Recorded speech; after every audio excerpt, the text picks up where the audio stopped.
ஒரு மனுஷன் வீடு கட்டணும்னு ஆசைப்படுறாரு. உடனே மரம் வெட்டுவதற்காக கோடாரியை கடனாக வாங்குகிறார். அந்த கோடாரியை வெட்டி கொண்டு இருக்கும் போதே அந்த கோடாரி தவறி விழுந்து தண்ணீர்ல போய் விழுந்துருச்சு. தண்ணீர்ல போய் விழுந்த உடனே இந்த கோடாரிய பார்த்து பதறான் அந்த மனுஷன்.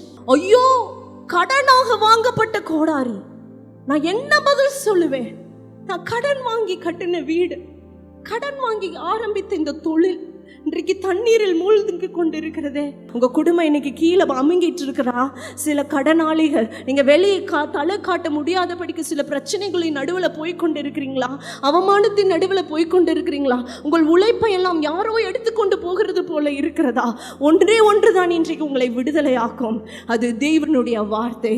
ஹல்லேலூயா.